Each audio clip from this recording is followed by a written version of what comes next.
რა კი ვიცით, რომ კულტურის წარმოშობისა და არსებობის სათავე ადამიანის აზროვნებაა, რთული არ არის დავასკვნათ, რომ არ არსებობს კულტურა ენის გარეშე.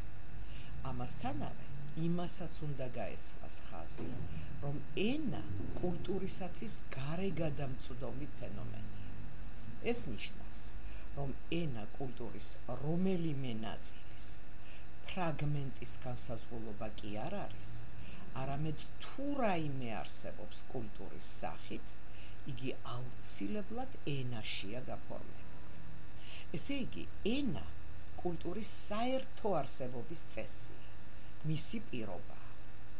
მაგრამ ენა კულტურის არა მარტო არსებობის პირობაა, არამედ თვითონაა კულტურა. იგი კულტურის საგანია, ვინაიდან განხორციელებული ღირებულებაა და თანაც ერთ-ერთი უმაღლესი ღირებულება. იმდენად განსაცვიფრებლად მაღალი, რომ ერის პატრიოტიშვილები ხშირად მზად არიან მის დასაცავად თავი გასწრა.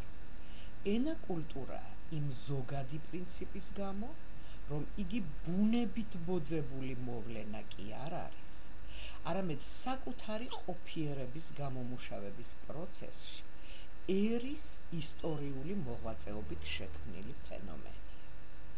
ყოველი ერი თავისი ისტორიული ბედით განპირობებული, თავისებურად აღიქვამს სამყაროს და მის გამოსახატავად არის ქმნის თავის განუმეორებელ ენას.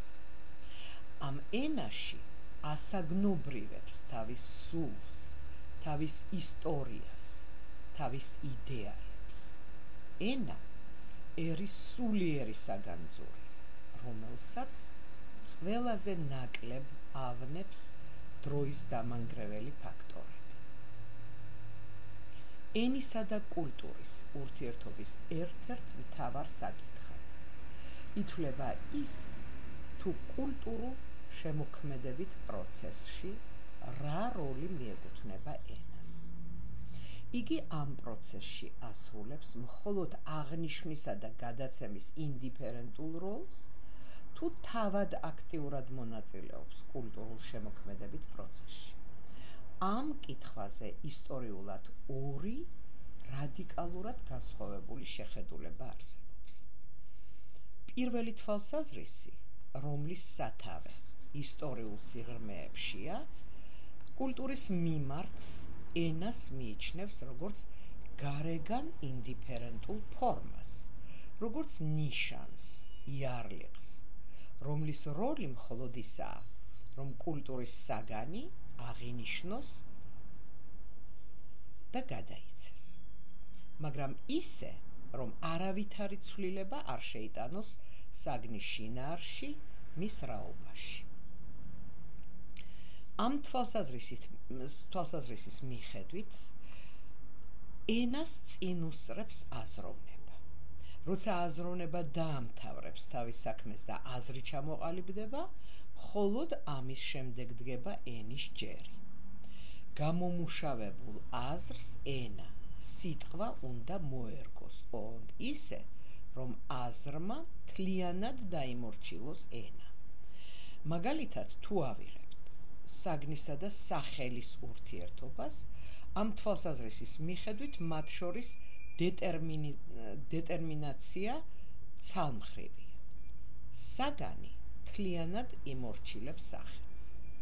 სახელს არავითარი უკუზეგავლენა არ შეუძლია საგანს.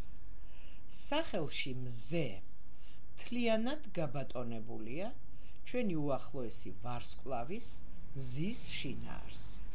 სამაგიეროდ, სახელი მზე ვერაფერს ცვლის მზის შინაარსში. აღნიშნული თვალსაზრისი, ჩემო კარგებო, გულუბრყვილო აზროვნების შედეგია. გულუბრყვილო აზროვნების მიხედვით, აზროვნება ნდობით ეყრდნობა და მისდევს გრძნობად მონაცემებს. ამიტომ, როგორც მგრძნობელობა აღიქვამს, აზროვნებაც ისე მოიაზრებს სინამდვილეს. როდესაც ვაკვირდებით ჩვენი აზროვნებისა და მეტყველების პროცესებს, გვეჩვენება, რომ ჯერ მოვიაზრებთ და მხოლოდ ამის შემდეგ გამოვთქვამთ მეტყველებაში. ეს გარემოება მოგწონს კიდეც და მეტყველების პროცესში მას წინდახედულობას ვუწოდებთ. მაგრამ ერთმანეთში არ უნდა აურიოთ ორი რამ. ერთია წინდახედულობა, ესე იგი მოუაზრებლად რომ არ იტყვიან სიტყვას, მეორეა ის თუ რამდენად შეიძლება მოაზრება სიტყვის გარეშე, სიტყვამდე. გულუბრყვილო აზროვნებას უპირისპირდება კრიტიკული აზროვნება, როცა გონება ხელმძღვანელობს არა მგრძნობელობის კარნახით, არამედ საკუთარი ხედვით, საკუთარი პრინციპებით. ასეთი აზროვნების შედეგად ჩვენს წინაშე სინამდვილე რადიკალურად სხვაგვარად წარმოსდგება. კრიტიკულ აზროვნებაზე დაყრდნობით აღნიშნულმა საკითხმა სრულიად განსხვავებული გადაწყვეტა მიიღო. ცხადია, არავინ უარყოფს, რომ ენა აზრის აღნიშვნა, ანუ სიმბოლო და გადაცემაა კომუნიკაცია. მაგრამ ენა სიტყვა საქმეში ჩაერთვება არა აზრის გამომუშავების შემდეგ, არამედ იგი მონაწილეობას ღებულობს მთლიან აზროვნებით პროცესში და თანაც ამ პროცესზე ზეგავლენას ახდენს. აქ თვალსაზრისი მკვეთრად გამოიკვეთა ჰერდერის და ჰუმბოლდტის ნაზრებში. მე-20 საუკუნეში მას უფრო მეტი დინამიკა შესძინეს ამერიკელმა ლინგვისტებმა სეპირმა და უორფმა. ჰერდერი გონებამახვილურად შენიშნავს, რომ შეუძლებელია წარმოვიდგინოთ ხალხი, რომელსაც არ ექნებოდა პოლიტიკური, პოეტური ენა, მაგრამ ეყოლებოდა დიდი პოეტები. არ ექნებოდა მოქნილი ენა, მაგრამ ეყოლებოდა უდიდესი პროზაიკოსები. არ ექნებოდა ზუსტი ენა, მაგრამ ეყოლებოდა დიდი მოაზროვნეები.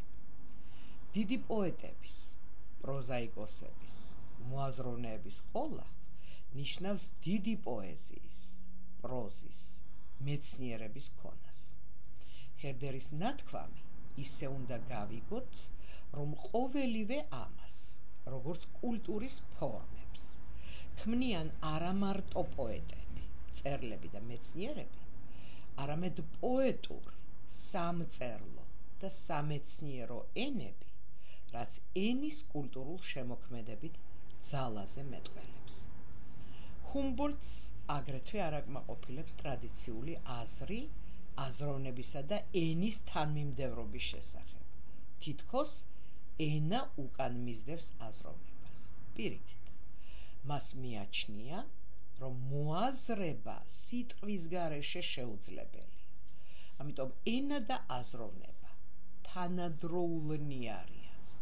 შეუძლებელია დროში მათი ერთმანეთისაგან დაცილება. ნამდვილი აზროვნება მეტყველება და მეტყველება აზროვნება. ისინი იმდენად განუყოფელნი და იგივურნი არიან, რომ ენა თითქოს ხალხის გონის გარეგამოვლენა. ხალხის ენა არის გონება და ხალხის გონი არის მისი ენა.